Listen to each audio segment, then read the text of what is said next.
China's just been exposed. Two Chinese nationals captured in eastern Ukraine fighting for Russia. And this isn't just a random one-off. It could be the clearest sign yet that China's ties to Putin's war run deeper than either governments want to admit. So who are these soldiers? Were they rogue mercenaries or something more coordinated? And how is Beijing responding to this international embarrassment? Let's start with what Ukraine uncovered and how the world found out. On April 8th, Reuters was among the first to report on an interesting capture by Ukrainian forces. Ukraine's President Volodymyr Zelensky announced the capture, stating that Ukraine had managed to arrest a pair of Chinese men who were fighting alongside Russian nationals in eastern Ukraine. That alone is worrying. Eastern Ukraine is home to the Donetsk region, where Putin has focused most of his military efforts through much of 2024 and into 25. Part of the Donbass, Donetsk is so important to Russia's leader for several reasons. It's among Ukraine's largest steel and coal producers, both materials Putin wants to get his hands on for Russia. For coal alone, Donetsk is home to 20 mines, 15 of which are under state control, that combine to produce around 11.4 million tons of coal annually. Right now, a ton of coal trades for around $102. If Putin can capture Donetsk and bring it permanently under Russian control, the region's coal industry would deliver $1.162 billion to Russia's economy annually. But beyond economic issues, the eastern Ukraine region the Chinese mercenaries were caught in is important to Putin for other reasons. The Donbass has a primarily Russian-speaking population, and it has rebelled against Ukraine in the past. When Putin launched his campaign of aggression against Ukraine in 2014, it was people in the Donbass who helped him capture much of Ukraine's east and set the stage for his annexation of Crimea. Russian proxies in the region created so-called People's Republics in Donetsk and Luhansk. However, a lot's changed since 2014. Donetsk and Luhansk returned to Ukrainian control, and Russian influence in the territories isn't what it once was. As the BBC reported mere months into the Ukraine war, 82% of the people in the territories now have a negative attitude toward Russia's leader, which hasn't improved since Putin started waging war in East Ukraine. Still, the reason why Putin is using Chinese soldiers in Donetsk becomes clear. He wants the region.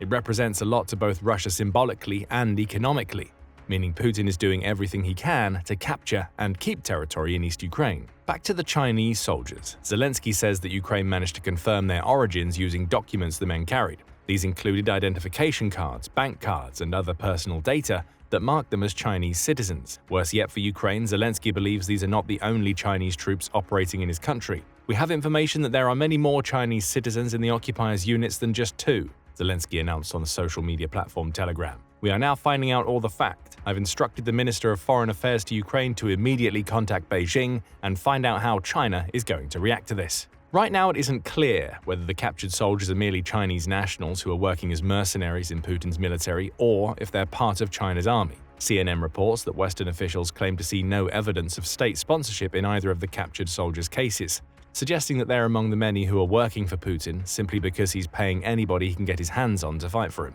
Perhaps that will worry Zelensky even more. After all, these recent captures are far from the first time that Chinese fighters have been discovered working alongside Russia. Take a man known only as Fen as an example. Just 2 days before Ukraine announced its capture of a pair of Chinese mercenaries, Le Monde published a story about Fen, another Chinese mercenary fighting for Putin's military. Fen claims to have been a truck driver and adventurer before he somehow found his way to the Ukrainian battlefield. He claims there was nothing political about the decision he made. It was just about going somewhere, the 37-year-old fighter told Le Monde. Now back in China, Fen explained that he'd boarded flights that first took him to Beijing and then on to Moscow in July 2023. Le Monde explains that research into social media platforms has led to around 40 accounts of Chinese citizens who've provided photographic evidence that they're operating in Ukraine. Fen himself says that he met 7 of his countrymen during his time in the Russian military. These numbers alone back Zelensky's claims that there are more than the 2 recently caught Chinese mercenaries operating in his country. Fen's story had an unhappy ending. Like so many Russian soldiers, Fen ended up being caught in a kamikaze drone attack. He was one of the lucky ones. Fen survived the attack, meaning he spent most of his time serving Putin from a Russian military hospital. Still, he collected a fat paycheck while doing it. Fen claims he earned over $2,000 per month fighting for Putin. That's a long way above the approximate $1,370 per month the average Chinese citizen earned in 2023. That fat paycheck shows us why Chinese soldiers are fighting Putin's war. They share no political allegiance with Russia's leader. Many, including Fen, see the Ukraine war as a way to earn extra cash and perhaps even see a part of the world they'd never otherwise see. For those motivated by the latter reason for fighting, the war ends up worse than they imagined in most cases.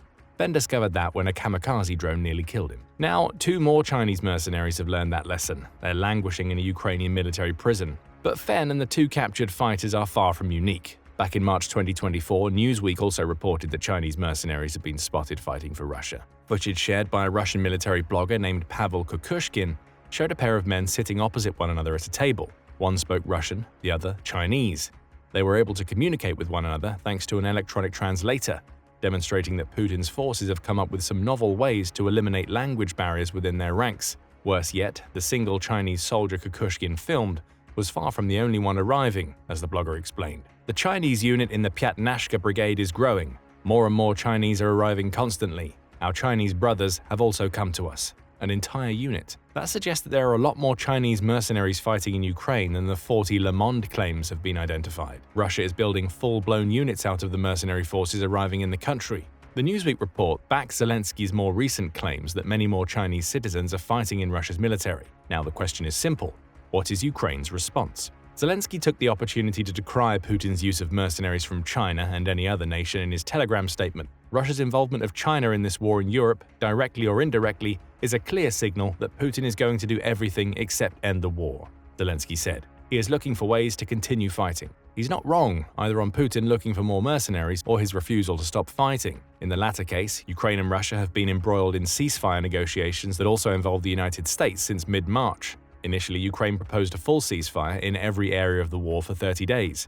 Putin refused that offer, countering with one of his own to stop attacks on energy infrastructure and later in the Black Sea. Neither ceasefire has been enacted. Instead, Putin has constantly said that the fighting won't stop until the US helps him to solve the root cause of the Ukraine crisis. That's an impossible ask. To Putin, the root cause of the crisis is the very existence of Ukraine. Neither the US nor Ukraine is going to accept the loss of the nation's sovereignty to end the fighting. Putin is forcing the war to continue with his unreasonable demands. To Zelensky, the fact that he's hiring Chinese mercenaries even in 2025 means that Putin has no intention of ever stopping the war. When it comes to foreign mercenaries, Putin has made heavy use of them throughout his Ukraine invasion. Various reports throughout the war suggest that Putin is hiring from all over. The Houthis have provided him with hundreds of Yemeni mercenaries, according to the Atlantic Council. In March 2025, Radio Free Europe reported on a military leak that exposed a Serbian mercenary operating as a GRU officer. And in 2024, Euromaidan Press said that Russia is hiring mercenaries from at least 21 countries, including Syria, India, and Cuba. All of this is without mentioning Russia's cooperative defense agreement with North Korea. That pact saw Putin get his hands on up to 12,000 North Korean soldiers, which he quickly put to use, helping his depleted forces fight against Ukraine in Kursk. Those North Korean soldiers are different. Unlike so many of Putin's mercenaries, they're not bought and paid for without them having any direct ties to the Ukraine crisis. Russia is paying North Korea itself to get its hands on these soldiers, who are all part of North Korea's military. The takeaway is simple. Putin will take fighters from anywhere to bolster his flagging forces. That appears to be what's happened in the case of the 2 Chinese mercenaries Ukraine has captured. Still, Zelensky wants answers. His foreign minister, Andriy Sybiha, said on April 8th that he has already summoned China's chargé d'affaires in Ukraine to a meeting, both to condemn this fact and demand an explanation. Zelensky called for China to respond to what stands as some of the first direct proof that Putin is using its country's citizens in his invasion. As for China's response, at the time of the making of this video, nothing but silence is coming out of China. Neither China's nor Russia's ministries of foreign affairs responded to a request by CNN for comment, suggesting both are hoping to sweep this little incident under the rug and hope that it goes away. That doesn't change the fact that 2 Chinese citizens now sit in a Ukrainian prison, having been caught fighting on the Russian side. And that leads us to an obvious question. Does this incident mean that China is supporting Russia in its war in Ukraine? Yes and no. The situation is complicated. In the past, China has warned its citizens against taking part in any conflict that doesn't involve China directly. CNN says that one of those warnings came via a social media post in January 2024, almost 2 years into Putin's invasion, that told China's people, avoid involvement in conflict in any form, particularly refraining from participating in military actions of any party. That seems to be a pretty clear warning directed at anybody who intends on becoming one of Putin's mercenaries. China doesn't want its people fighting against Ukraine specifically because of what we're seeing right now. Whenever its people are discovered fighting in the region, Beijing has to face some uncomfortable questions about the true nature of its links to Putin. China would prefer to avoid those questions altogether. So it seems likely that the Chinese fighters being discovered in Ukraine are there of their own volition, rather than because of any orders given to them by China's military. And that makes sense. After all, China has tried to position itself as a neutral party since Putin began his invasion. The nation has also tried to bring peace to the conflict even before US President Donald Trump began his negotiations in February. Back in August 2024, China claimed that it had developed a peace plan that had garnered support from more than 110 countries. That plan had 6 points, which included each side avoiding actions that escalated the conflict and the holding of an international peace conference that would enable a fair discussion between the two sides. China also called for all possible efforts to be made to prevent nuclear escalation, along with opposing attacks on nuclear power facilities. However, the plan lacked specifics. For one, China didn't say which countries, outside of Brazil, which jointly published the document, supported its plan, only that 110 did. Plus, there was no mention of Ukraine's territory in any of the 6 points. That lack of mention left the door open for Putin to claim that Russia should be allowed to keep the parts of Ukraine it occupied. That plan went nowhere. Still, China has stressed its neutrality since. As recently as April 1st, its foreign minister, Wang Yi, told Russian state media that China intends to play a constructive role in the peace discussions being spearheaded by the US. China is ready, taking into account the aspirations of the parties involved, to play a constructive role in the settlement, Wang said. However, it's worth noting that he made these comments during a meeting with Russian Foreign Minister Sergei Lavrov, during which both men hailed the comprehensive cooperation between China and Russia. That would have been enough for Ukraine to question China's true intentions. And those questions will only grow louder now that Ukraine has captured 2 Chinese nationals fighting for Putin's army. Therein lies the problem for Ukraine. For all of China's claims of neutrality, along with its proposals for peace plans, there is plenty of evidence to suggest that the country is offering more support to Russia than it should. After all, China hasn't joined the West in condemning Putin's actions or levying sanctions against Russia. China and Russia are also aligned via their involvement in BRICS and have increased their trading relationship since Putin started his invasion. In 2024 alone, trade between China and Russia reached $244.8 billion,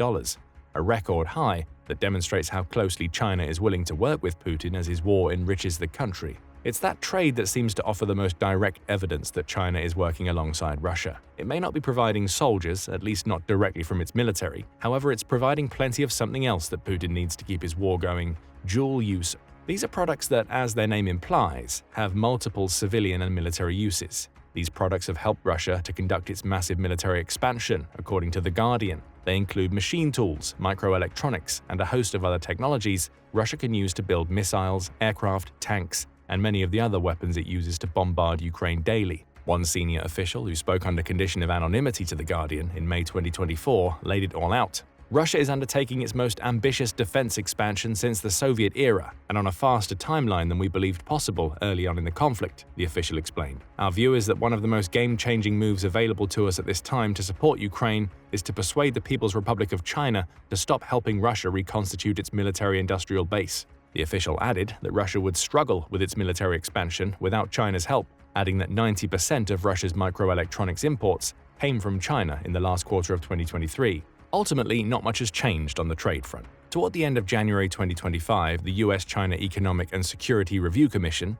notes that China is now selling critical rare earth minerals, including antimony, gallium, and germanium, to Russia. All 3 materials can be used to create missiles and drones. Interestingly, all 3 are materials that China refuses to sell to the US as of 2024. Why does all of this matter in the context of Ukraine capturing 2 Chinese soldiers fighting for Russia? China's trade actions show us that it's speaking out of both sides of its mouth when it comes to its true relationship with Russia. From one side, China preaches peace and neutrality, telling the world that it wants to work alongside whomever it needs to work with to end the Ukraine war. But from the other, it's selling Putin products he can use to build the weapons he needs to hurt Ukraine badly. Perhaps it's not too much of a stretch to suggest this barely covert cooperation could extend to China helping Russia to source mercenaries. The Chinese fighters may not be part of the country's military. That would be far too direct an action for China to take. However, those mercenaries must have received training from somewhere. And given the nature of China's cooperation elsewhere with Russia, it may just be that it's China that's helping Putin find the mercenaries he needs to keep up the pressure against Ukraine.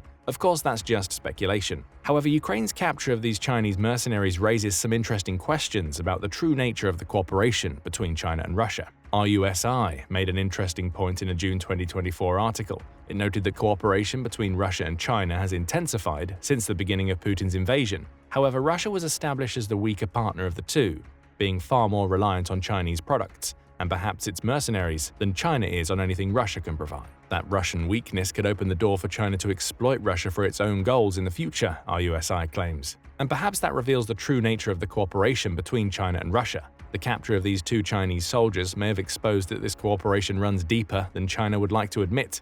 However, Xi may not be too angry about that. He knows that this is worse news for Putin than it is for him. China's president can still claim that his country didn't supply the soldiers directly. They, along with any other Chinese citizen found in Ukraine, are mercenaries acting of their own accord. Putin, on the other hand, has just been further exposed as a man who has to rely heavily on non-Russian soldiers, along with products imported from China to keep his military running. So will we see more Chinese mercenaries getting captured and killed in Ukraine?